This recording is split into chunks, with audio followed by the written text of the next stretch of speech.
All right. Welcome to our evidence-based channel for awareness on mental health and relationship matters. If you find this video interesting or helpful, please like it and subscribe to the channel. I'm your host, Ammar Mohammed. Hello, everybody. Welcome back for another podcast here at Relationary. Today I have Harith. We have a very interesting topic for you today. I hope you like it. It's something that it's called in the general term is as Harith explained to me earlier. It's about the blockchain. And if you're not familiar with that terminology, maybe you heard the word Bitcoin. Bitcoin or a cryptocurrency, which is a currency that exists in the internet. So today's talk is going to be about mainly focusing on gaining the knowledge of what cryptocurrency and blockchain, what is it about, and also is also to learn how does it impact our psychology, our mood, our relationship with people. Once again, thank you very much for coming with us and being part of this podcast today. And I'm really excited to hear more and learn from you. Thanks. I hope to share a lot. Great. So your exposure to crypto, Like sort of the whole history of it. how did it start? Were you like 6 years old when you started crypto? Or, I mean, how? Yeah. I guess to go back, I need sort to of a remember. personal history. I was working in an insurance company, typical corporate job. Got bored of it. Didn't think it was gonna make any meaningful impact to the people who need it the most. And so I heard about this blockchain technology that can empower a decentralized sort of authority. So you don't have these centralized institutions of powers, whether it's the music industry or insurance companies. So there was this startup that just got started called Hello Gold, and they were looking for people. Hello, Hello Gold. hello, gold. Yeah. So it's a fintech mobile app. Lets you sort of invest in gold in small amounts.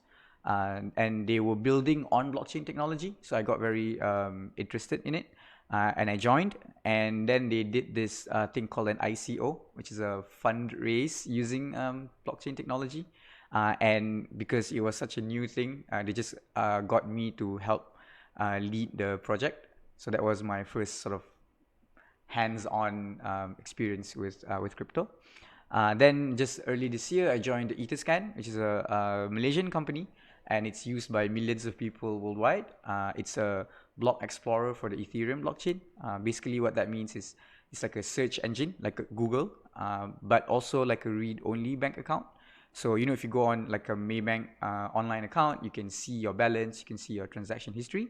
But on the blockchain, you can see not just for your own account where you have to put in a username and password, but you can see anybody in the world's accounts. Wow. Yeah, and that's what I'm doing there now. I've also been running this Ethereum Malaysia Meetup group, so it's an independent community meetup. So there's no monetary or any. I mean, it's just available for everybody. They just walk in and look at any. Yeah.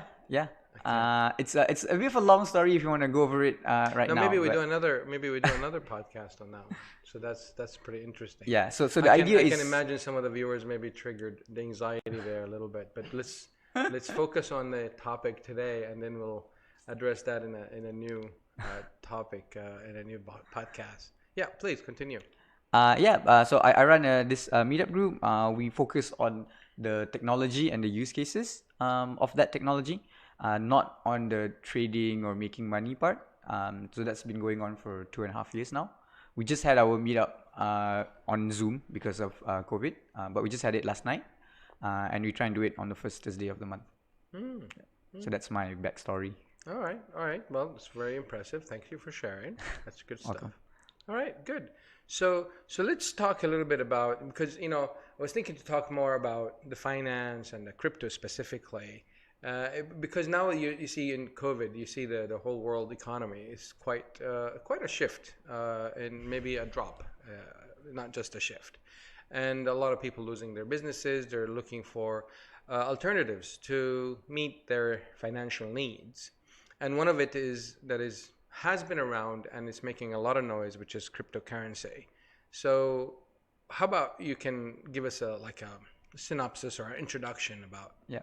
A blockchain 101, usually I give this talk and it takes 2 hours. I'll try and keep it as short as possible. You can do that in 30 seconds? Maybe a little bit longer, but I'll try and do it within a few minutes. Sure. I don't like to talk about how it's this investment vehicle. I want to talk about more what the technology is and why it matters. So before we can even talk about crypto or blockchain, you have to first cover two basic concepts. And if you understand these, then you can understand it very well. So the first thing is what money is. And a lot of us, we have this idea of money as, it's a piece of paper or it's a gold bar, and it's a physical item that we use to trade. But money actually isn't a physical item. It's an abstract notion. I'm sure you would know a lot about this, like the most important things in life, like love, religion, politics. They're not physical things, right? They're just a shared belief between people. And money is also that. What we understand as money, as these ringgit notes or USD notes, are just a representation of that money, representation of value. So that's the first thing that you really have to really get, that it's not the physical item, and money is whatever we have a shared belief of.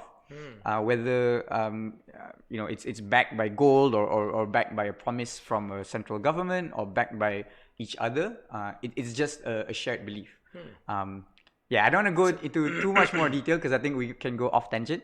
So you're saying money is like what is it called? A figazi or whatever they call it? I like to just call it as a shared belief, as a social fiction, if you will.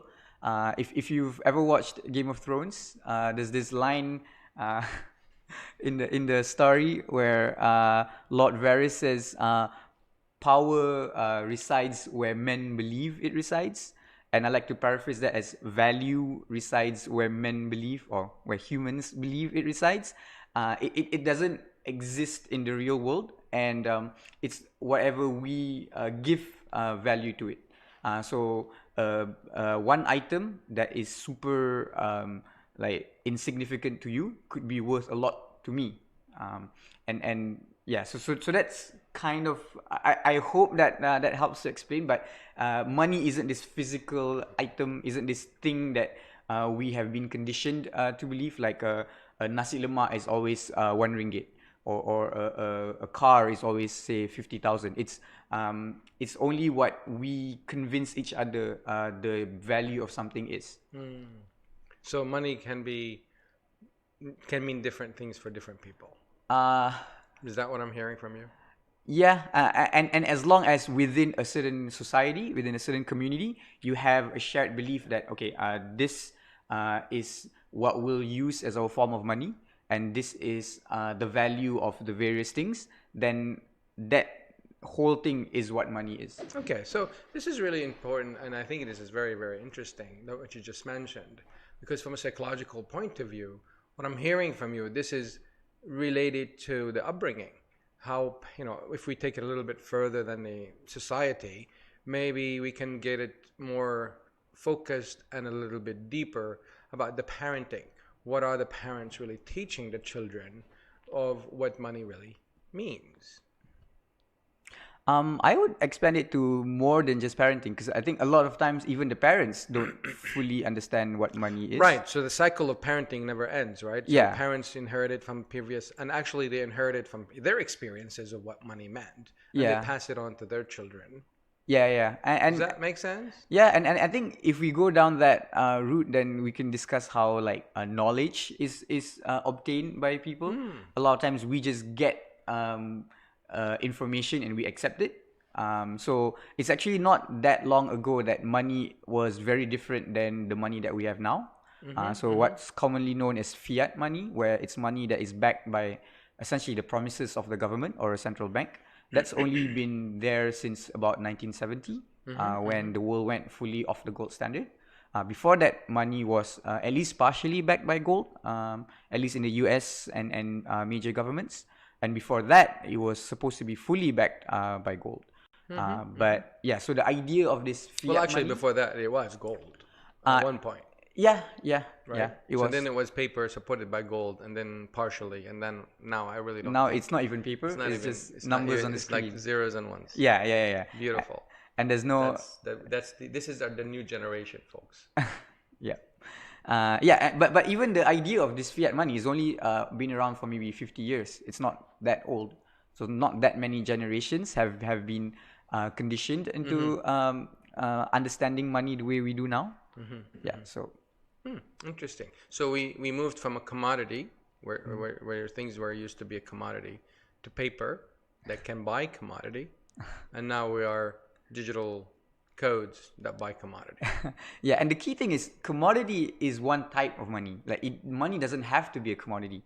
Money is again a shared Right. belief, Now right? money, I mean, that's because money back then, like in the older age, right? Money was commodity. Yeah, or you had to use commodity as to represent money because that's what was commonly available. That's what was that we could use. That is, limited in supply. That people can agree on its sort of certain shared properties. So over thousands of years, people have used certain items to be money or to represent money. Yeah, but the things themselves are not money. They are just what we use to represent Sure. money. Got it. All right. Okay, so that's first is money, and then secondly is decentralization, and that I'm not sure if you're comfortable with that, but a lot of people tell me that sounds like a lot of jargon, like they don't really know what that means. And so I'm Muslim. I'm sure some of the viewers are Muslim as well, and I think the best example for decentralization is actually the Quran. So Muslims know that the Quran wasn't this book that fell from the sky. It wasn't just something that magically appeared in book form. It was a bunch of or thousands of verses that were memorized in perfect content by thousands of people within that community. And over time now, millions of people around the world. And because every single one of these members of community, they memorize it in the exact same way. So even if, let's say, Harith wants to come in and add one verse there, like somewhere in the middle, somewhere that says Harith is handsome, and I can try and convince these people. I'll pay you a bunch of money, and if I bribe them and coordinate with them, I can try to like squeeze it in. But if you think about it, if there's only like a couple people that memorize these things in the exact same content, then it's possible for me to bribe them. But when there's hundreds or thousands or millions, then the difficulty becomes exponentially harder. To kind of change that. Yeah, because then the words of God in the Quran. Yeah. And let's say it's not the word of God. Let's say it's just a shared words that a community holds on to. If I can, if it's two people, then it's easier for me to find them and coordinate with them, right? But if there's like a million people, I have to be able to find them and then have to be able to coordinate with them to make sure that they all say the exact same version that I want. Not just the money that I have to convince them, but also the sort of coordination to make sure that I manage to convince all of them to say it at exactly the same point before others can come in and contest my version of the story.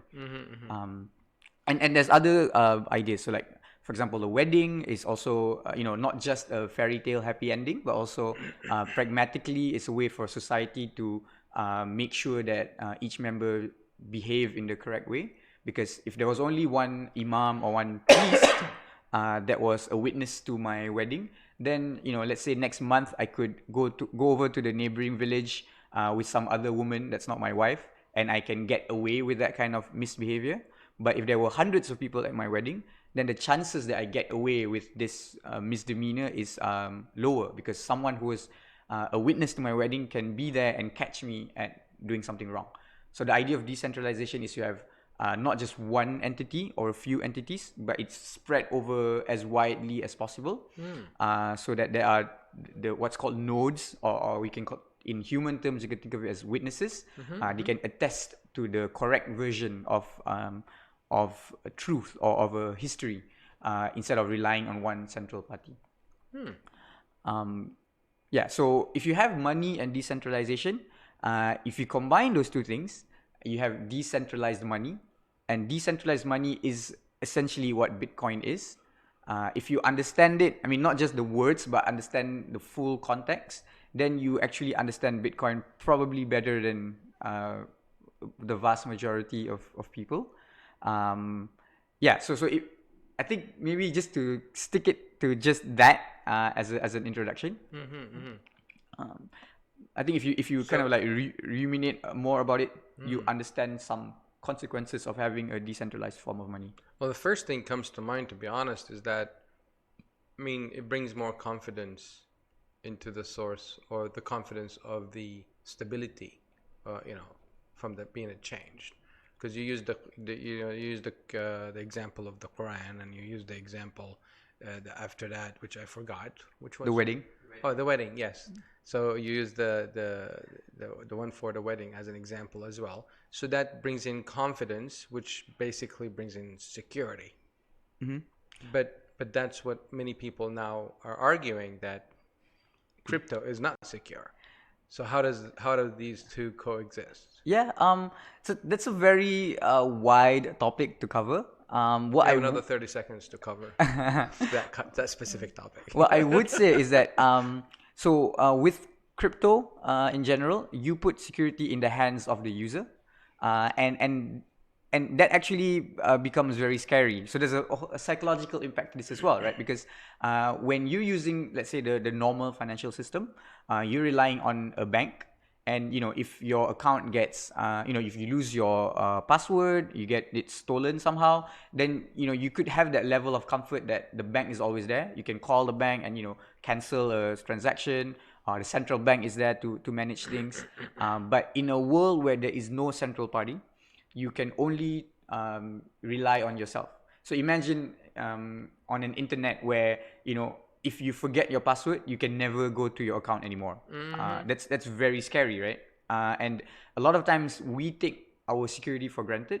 We kind of like just rely on certain authorities to deal with our problems. It's one element to this only, and it's definitely not the only aspect of security. But one major thing is that you have to rely on yourself. And a lot of people don't fully understand what that means. And when they screw up, they start finding places to blame, or finding faults. When in that world where there's no trusted third party, you have to only rely on yourself. And there's a lot of consequences that come from doing that. So the person who owns that crypto is responsible for the safety of their currency. Yes. And I guess to go into some psychological impact as well is that a lot of people become paranoid when they're in this space, because let's say you have, you bought Bitcoin 10 years ago, and now you have millions of dollars worth of Bitcoin. And the only thing that's protecting your Bitcoin is this private key. It's like a random string of characters, which is pretty much impossible to memorize, and you should never even try to. So you want to write it down somewhere. You don't even want to keep it in digital format, because if you've ever heard of stories of celebrities having their adult videos shared online, a lot of times it's because they're doing it for private purposes only, and then they send it to a computer shop to repair, and nothing that gets deleted from your drive actually gets really deleted. Right. Yeah, and so people take it and upload it online. So that also happens with your private keys. That's protecting your millions of dollars of Bitcoin. So you get very paranoid. You have to write it down on a piece of paper, store it in multiple places in case your house gets burnt down, and you can't even trust your, let's say, your wife or your sibling, in case you might get divorced with your wife 10 years later, or get into a fight with your family. And if you do trust them, then when something bad happens, or they somehow don't like you anymore, they have the full access to all your wealth that you do, and there's no one that can stop them from taking that wealth. A lot of people become a lot more paranoid when they enter this space, and that comes as a direct effect of essentially there being no third party to sort of judge or mitigate things. So I guess one reason also is because when you share your current bank account online, access to wife or child, you can change the access. But once you get that code, what I'm hearing from you is this crypto code, or what is it, A token, private key. private key, you cannot change it. Yeah, I mean, there's ways around it. So you You could cannot transfer from one key to the other. you could transfer. So one basic thing is you could transfer all your wealth into a new address with a different private key that secures it. But there's that because it happens immediately, right? So let's say you get into a divorce with your wife. It's not something that happens instantaneously, right? There's a whole sort of degradation of the relationship, and at any point in that phase. One party, maybe it's the husband, maybe it's the wife, could, just take that and move it somewhere else before the other person realizes it, right? So either one can do that. Yeah. And which is the same thing for the bank as well. Not necessarily because you have a phone. Yeah. With the bank, you can call them, you can go to court, and they can, So this paranoia can be quite serious with some people. Yes.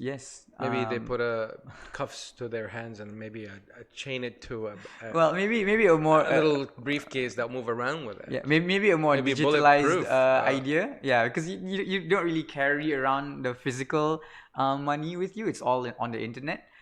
But yeah, it's similar sort of ideas. Like people become essentially very paranoid when it comes to these things.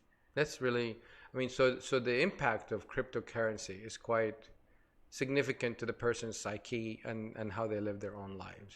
Yeah, for So sure. so this is kind of the challenge or the disadvantage. What's the advantage of crypto? So What's good about crypto for the psychology? for the psychology, I think one thing, and this may become a bit philosophical. It depends on which side you like to stand on.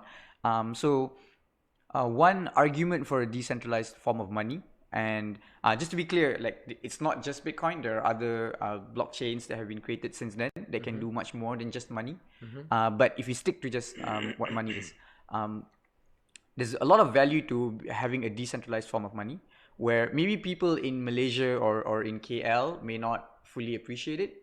But let's say you live in Venezuela or Zimbabwe, where the inflation in their national currency has been in the millions of percents, so that the same money that you had that you could afford to buy a car, within a couple of days you can't even buy a loaf of bread with. That's how crazy the inflation of the national currency has been. So imagine, if you've been earning a salary, right, like month to month, and 1 month your salary can buy you a car, and next month your salary can barely pay your monthly bills, or even smaller than that. And that comes as a direct result of when central banks are being irresponsible and they're printing new money into existence out of control. So having a decentralized form of money where the rules are fixed, like the inflation of that money is always fixed, so you're never going to see inflation by 1,000,000%.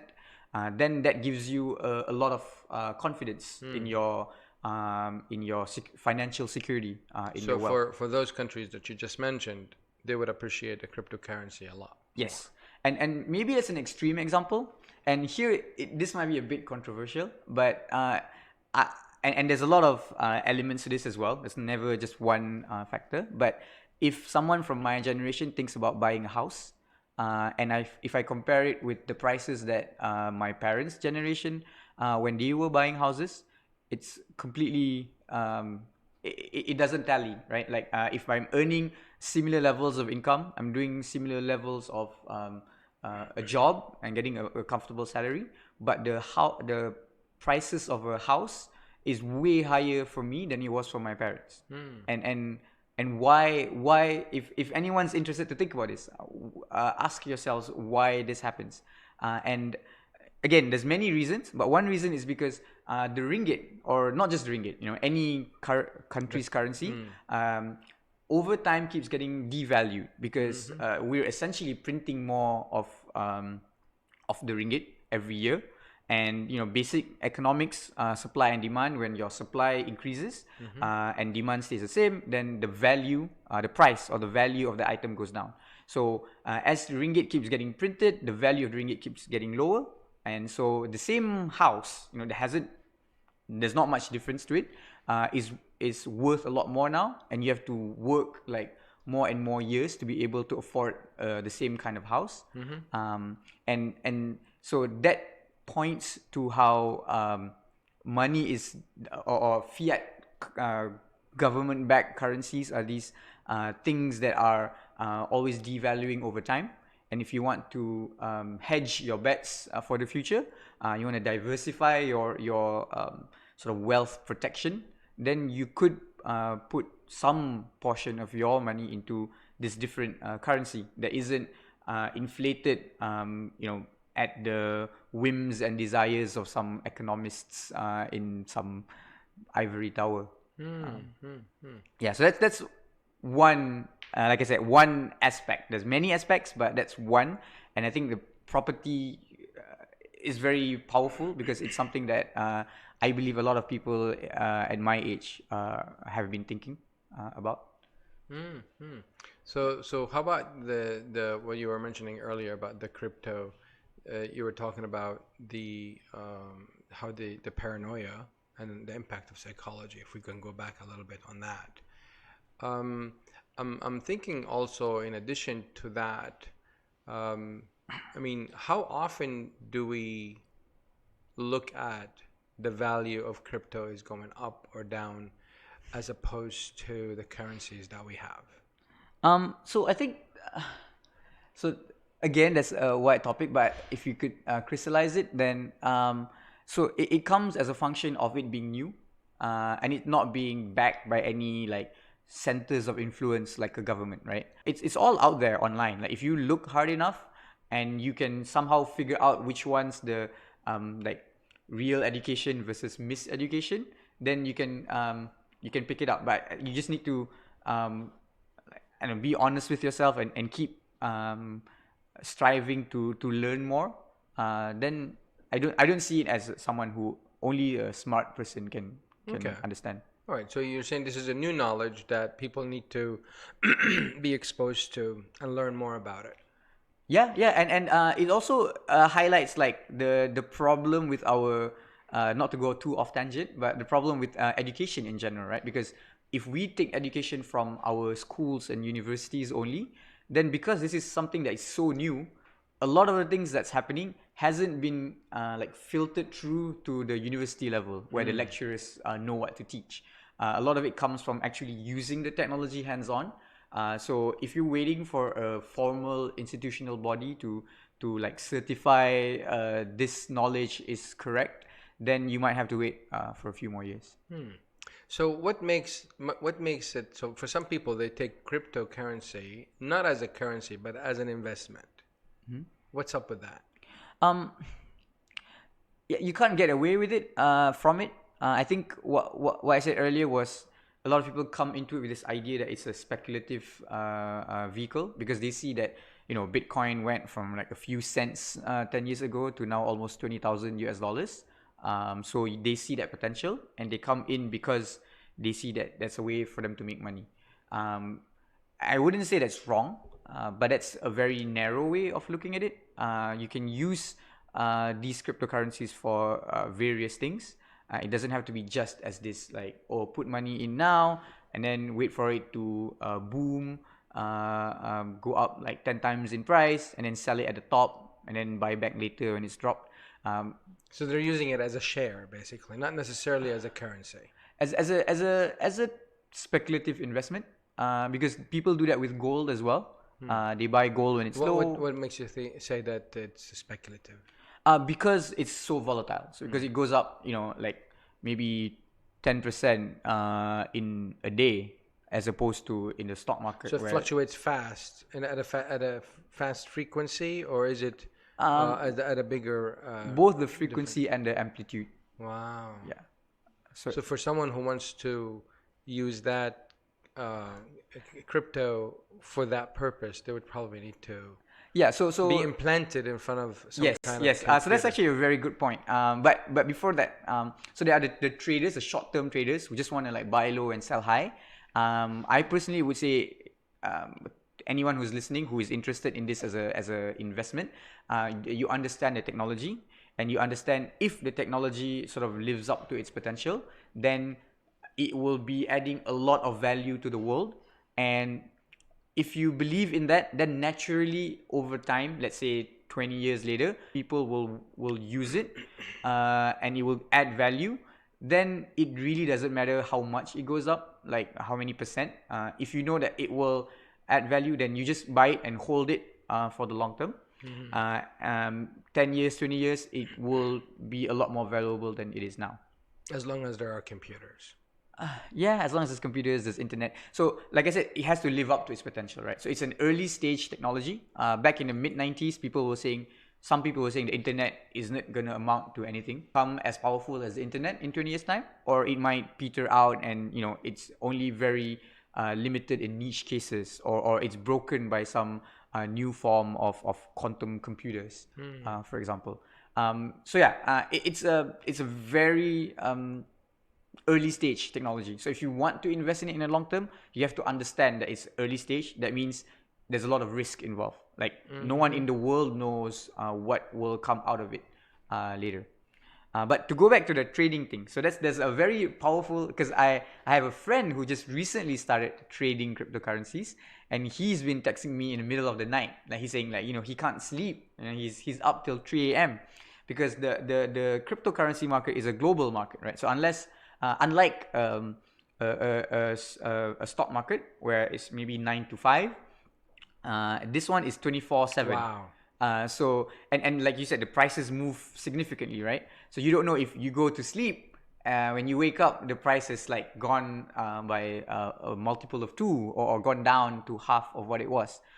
So there's this, for a lot of people who are in this for short-term trading, they literally have to spend their time in front of a screen, whether it's day or night, and an unfortunate consequence of cryptocurrency going up in value is that a lot of these people, they put money in and they make money because the market in general is going up, and they think that they're somehow geniuses because they've made money, and they try and tell people, hey, why don't you put money with me? I'll invest it for you. Or they buy into this idea of them being this genius trader, and some of them actually even quit their jobs, take a loan, that because they think they can make more money. And then when the market cycle stops, like the bubble bursts and the market starts going down, then they have to deal with the reality that they're not as smart as they thought they were with trading, and maybe a lot of it was just dumb luck, and maybe they've quit their job now, or they've taken a loan that they need to service, and that also, a lot of people have had this sort of depression that happens when it comes to short-term trading. Oh, it can be depression. It could be also the cycles of grief. Actually, they would have to go through that loss. Yeah. And even on the upside, when things are going well, there is this problem of people having this overinflated sense of their capabilities, which, I mean sometimes what happens also is that in the media or on social media or online, that the people who talk the loudest get the most attention or whatever. Most hits. And if there are 1,000 traders at any one point in time, there's always, just by dumb probability, there's always going to be a bunch of them, maybe 50 of them that are doing well at that point in time. And so then they start talking about how people should follow their strategies or invest in their fund, and it creates this problem where people in general just follow the loudest voices, and they go to these kinds of channels, and they later might get burnt. And the ones who have been focusing their time on building things, on actually adding real value, may not have as much coverage. And so some of them may even fail, right? Because they don't have enough interest behind them. They may not get funding. They may not get support. So that's a problem with humans in general, but it gets highlighted with the cycles in crypto. And it appears to me, I mean, what I'm hearing from you also, I'm getting some thoughts in terms of the cycle of up and down. There has to be some kind of excitement there that, you know, the trader would get some money, and the brain is really going to be training that trader on, you don't need sleep. You just need to get more of these successes to make happy. Yeah, that's for sure has been happening with pretty much everybody who's tried trading, right? So even someone like me who tries to stay away from the short-term stuff, you kind of get pulled into it as well because you see that, oh, my wealth has gone up And that's in the reward. value. That's the excitement. That the Yeah, brain is like, yeah. I'm happy. I'm secure now. I got money, and I Yeah. need more. Yeah, and you never realize. It's very difficult to realize when it's happening to yourself. Like for me right now, it's easy to say, these traders, they get self-inflated ideas of their capabilities. But once you're in it, you can't see it. Yeah, but it might be happening to me as well, right? Like I like to think that, oh, I'm being very careful, I'm being very safe with whatever I'm doing, but I might be buying into the hype as well. Like, and to be honest, in hindsight, I have been. So I have bought crypto when the prices were at its highest peak, like maybe 3 years ago, and then saw it go down by like 10 times in value. So yeah, it happens to everybody. Quite an impact there. I mean, it impacted the whole world. Yeah, and impacted those who were in that the stock, trading cryptocurrency. Yeah, I think it's just trading in general. Just by virtue of it being so, the volatility being so extreme. And that's what I was going with that. So how is it different from a trader for the regular currency? Yeah, so I like to say that it's not much different. I mean, the drop part, but I think, I mean, the one difference that I see is that the fact that it fluctuates higher and more frequency, and it never stops. It's 24/7. Yeah, it never stops. But in terms of the drop, I mean, that's pretty much the same with any stock, isn't it true? Well, yeah. If you trade like the main stocks, let's say in Malaysia, the FBMKLCI, like the major shares, then it's not going to be so extreme. It's not going to go up by like 10 times what it was in a matter of a few months. It's not going to go down to 50% of its value in one day. So the extremes are not that crazy. So you don't get as it's not as powerful of an impact on you psychologically. But I think if you trade in penny stocks, in Malaysia, there's this ACE market where it's like shares of like very small companies, and these go up in value like crazy, and essentially sometimes get manipulated by the traders in the market. That would probably be a lot closer to the experience of cryptocurrency traders, or maybe forex traders as well, because it's also 24/7, pretty much. That has some similarity. So I'm hearing from you that some stocks that you just mentioned, they don't fluctuate, meaning also that they're secure, they don't drop. I mean, they do fluctuate, but it's just not as crazily as. I mean, you don't lose a lot of money on like overnight because of Yeah, world yeah. economy or some bubble happened. Yeah, it's very rare that a big stock will suddenly drop in value, right? The risk is lower there. Yeah. And much higher with the crypto. Yeah, I would say the risk, not to say that it's necessarily lower, it happens a lot less often. So you have this, because it doesn't affect you or as many people, but you have situations where like the global financial crisis, where like almost overnight, the value of investments, at least in the United States, went down significantly.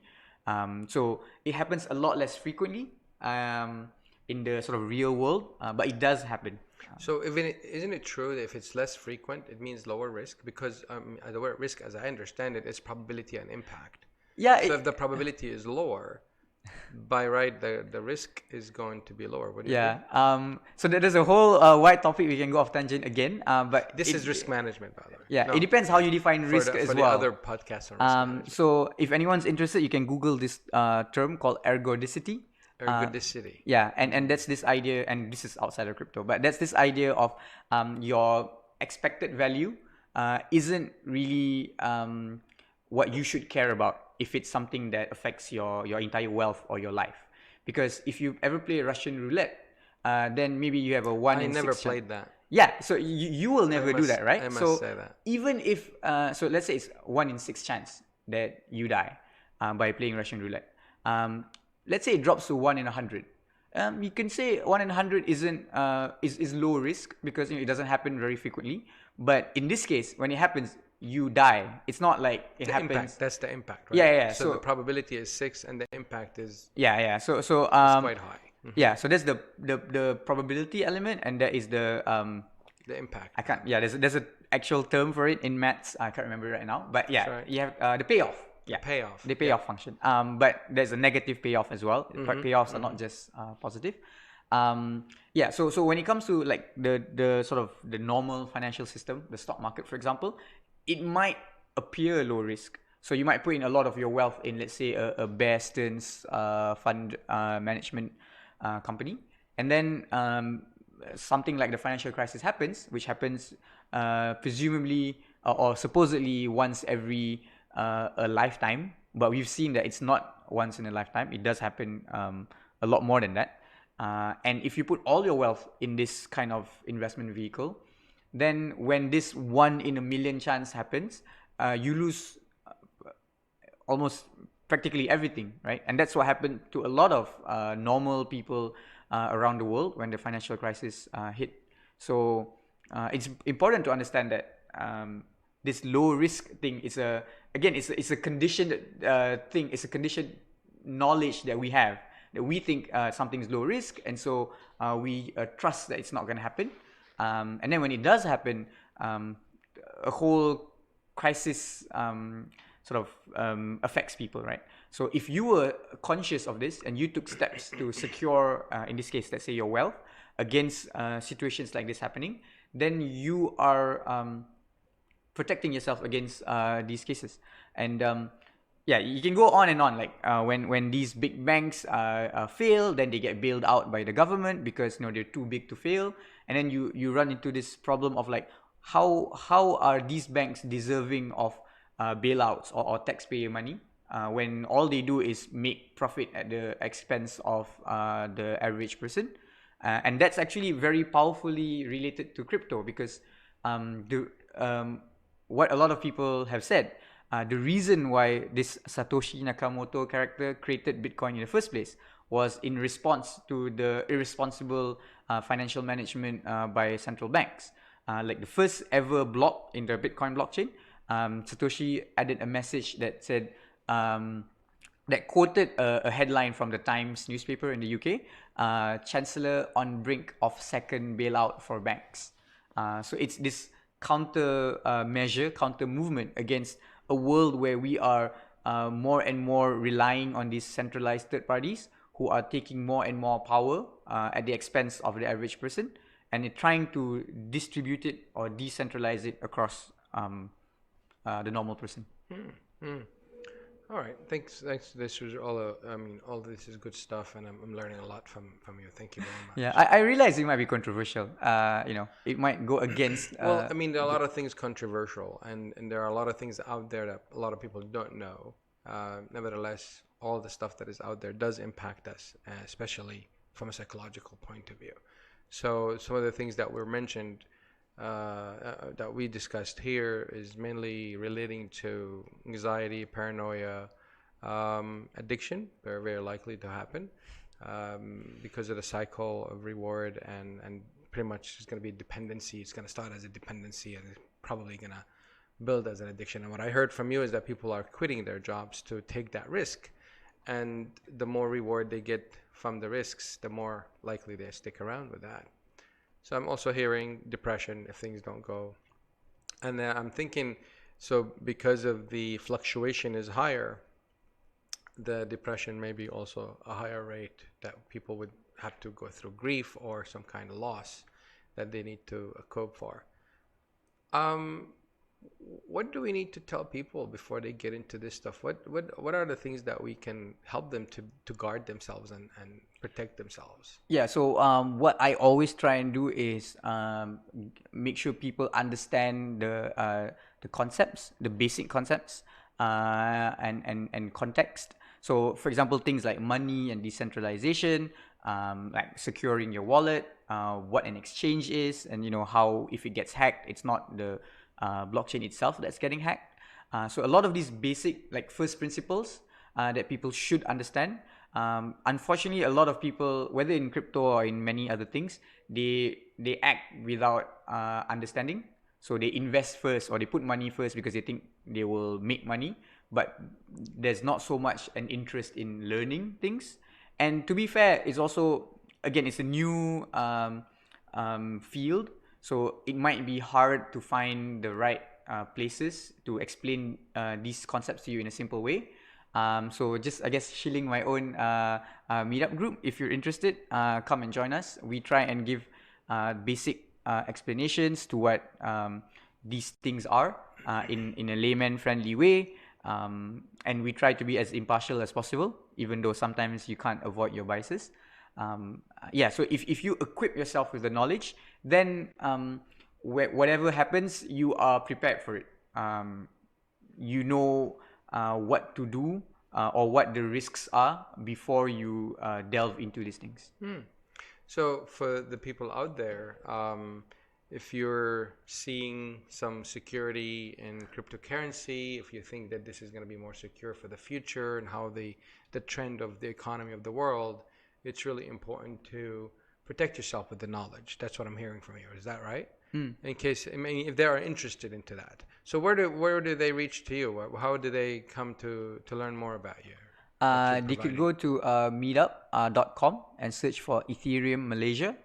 You can go to Twitter and search for ETHKL, ETHKL. You can search for me on Twitter, Harith, so that's HARITH K17. And we're here. We try and do a meetup once a month in person. If not, because of MCO, we will do it remote. But yeah, we try to be as welcoming a community as possible. And I do like to say that it's not just an investment opportunity. The technology is very powerful, and I'd like to see a lot more builders from Malaysia, people who building on this technology. We have two examples, two companies that are the pride of Malaysia in this space, Etherscan and CoinGecko. Unfortunately, most Malaysians probably haven't even heard of these companies, but they're used by millions of people around the world every day probably. And so we can show the world that Malaysia also can build powerful products that add value. So don't just look at it as a way to speculate or make money, but look at it as a technology that you can use to create meaningful impact. Great. Thank you very much for that. So I just want to, I'm not ready to end here, actually. There's more thoughts into my mind coming in. I'm thinking of crypto as maybe the freedom of, I mean, it's a freedom of finances or financial future for people, but that comes with responsibility. Yeah, I think that's a very good statement to make. With freedom comes responsibility. Right. A lot of people, in my generation and below, we like to shout the slogans of freedom without necessarily taking into account that there's some consequences from freedom, and you have to bear responsibility. A lot of people that first got attracted to Bitcoin were actually the libertarians in the United States. So these are the people, libertarians are people who don't like government. Yeah, they don't want to have a lot of power with government. So they want to have that freedom, right? So you can see how that the principles kind of align. And so they were some of the first proponents of Bitcoin and therefore cryptocurrencies. It's a lot of taking this into your own hands. Yeah, I mean, that's what it sounds like, and very likely you'll have two lobbies: one that is pro and one is against, like the gun lobbyist and the anti-gun lobbyist. So and that goes along to centralized and decentralized. Do you want to have the government to protect you and only government has the guns, or do you want to be able to carry guns and conceal the guns and like they do in Texas, and actually and therefore that's the responsibility that comes along with it. You need to know how to handle the gun. this gun can take someone's life, can take your life, and that's really the cost that you have to prevent from happening, which is in what we talked about from a cryptocurrency point of view, is that the psychological impact is quite significant, what I'm hearing. And it's something that we need to take seriously, that we need to protect ourselves and equip ourselves with the knowledge on how to prevent these catastrophic impact, or what did you call it? Payback? Payoff. Payoff. Negative Yeah. payoff. So we want to prevent these negative payoffs when it comes down to our safety and the safety of the loved ones around us. So that's one thought I wanted to finish that. What are your thoughts on what I just said? For sure, that's all true. And we're having a decentralized form of money. It's your own freedom, your own responsibility to manage your wealth. You're not relying on any third party, whether it's a government or a bank or a company. So you can take better control of your financial security. If you want to go a little bit into like some philosophical arguments, it's very interesting. Just yesterday, the United States, some lawmakers in the US released this Stable Act. So it's trying to sort of regulate the use of stable coins. It's a form of cryptocurrency that is always pegged to the US dollar. And they're saying that if you want to do something like that, you have to be registered as a bank in the United States, which is a fair thing to say because, this is, if it's pegged to the United States dollar, then people will be using it to trade, but it's not going through the US financial system. So it's kind of a shadow bank. So they're trying to protect against that. But there are certain types of these stable coins that aren't controlled by any central party. Like it's created by algorithms, so that it's run by these things called a smart contract, which I won't get into today. But there's no human or group of humans that's controlling this stable coin. So there are the centralized stable coins where they have a bank account, they store say $1 billion US, and then they print a billion US dollar tokens that people can, or coins that people can trade in cryptocurrency. So that's definitely something that the US government can regulate, because they can find these people and require them to get a license. But the decentralized version, where it's completely on the chain, there's no human that's controlling the money, that cryptocurrency that is collateralized to create this pegged coin is entirely on chain. And so the US government cannot fine someone to require them to have a license. And some comments, it's on Twitter, but some comments from the creators of these laws have even said that the people who are running the blockchain, if that blockchain allows for this decentralized stablecoin, then the people who are running these blockchains are liable. And that's like saying an ISP provider, an internet service provider, is liable for some pornography or some crime that's done on the internet. At least that's what the people within the space have said. And all of this is coming to the point where eventually, my personal opinion and a bunch of people's opinions in the space is that eventually we will come to a point where the nation states will be more proactively going against cryptocurrencies, because it's going to take away a lot of their control. When you have a form of money that doesn't go through the government, then that's a lot of control that a government has on its population. And yeah, we'll see a lot of that coming in the probably in some years' time. And that's going to be interesting / scary. Yeah, government is not really open and willing to give up control. Well, yeah, anything. Because if you take control from a government, then you're essentially replacing it with a new government. Even if you don't call that new thing a government, it's a new institution that decides or controls certain aspects of people's lives. And when you're any institution and your control is taken from you, then it's only a natural thing to want to defend against that. So going back to the stable coin, the coin that you mentioned earlier about the lobbyists in the U.S. happened yesterday. The lawmakers, yeah. Lawmakers or lobbyists? Yeah. Lawmakers. They actually Lawmakers. released So it's a an law act. now. I'm not sure if it's fully. Or they released an act. Okay. Yeah. So how does this act going to prevent people from within the United States to continue decentralized work with decentralized crypto? So that's a very good question of enforcement. You could have a law, but whether you could enforce it is something different. If, like I said, a centralized stablecoin where there's a company that's managing things, then it's easy because you find the company and you take action against it. But in a decentralized version where it's random anonymous people who are running these machines that verify a blockchain, it's going to be very difficult for you to be able to find every single one of them. And one example that you can think of is the Tor network or torrents.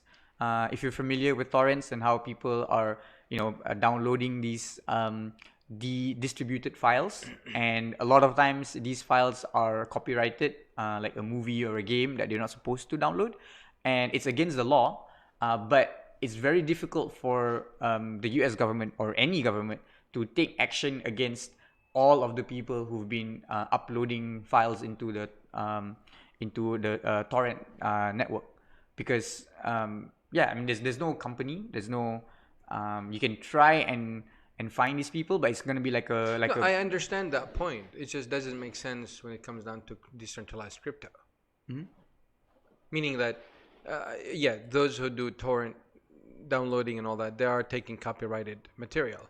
But if I were to choose to deal with cryptocurrency from the United States with the decentralized entity as a decentralized cryptocurrency, there's no copyright on that. It's just a regulation that is preventing. Yeah. So the torrent example is talking about how enforcement could be theoretically done on these people who are participating in the network. And just to show an example of how it's not easy at all for enforcement to be done on something like this. But it's definitely, if it comes to a decentralized stablecoin, it's definitely not a pirated version of someone else's product. But it depends how the different governments respond to this. If they take it as a threat to their sort of national sovereignty, that they're essentially their source of income. Well, there's just a possibility that's what the lawmakers are probably acting out of, seeing the currency, the cryptocurrency as a strength that can be threatened. Yes. To threaten their existence or threaten their financial entity. Yeah, and again, that's simplifying things a lot. A very valid reason is also to protect the average man on the street from getting roped into some sort of financial scam or things that will cause them to lose a lot of money. But yeah, those are some of the points. Great. Thank you very much. And I really appreciate you coming here today and having this wonderful knowledge, sharing it with us. And folks, you'll see some of the links to find Harith online. And it was really a pleasure to learn from you today. Thanks. My pleasure too. Yeah, thanks. So you can look at more videos on how to regulate the psychological impact on ourselves from different videos that we have here at Relationary. You can also specifically look at for the one about addiction and how we can prevent it and manage it before it happens. Until the next podcast, stay happy.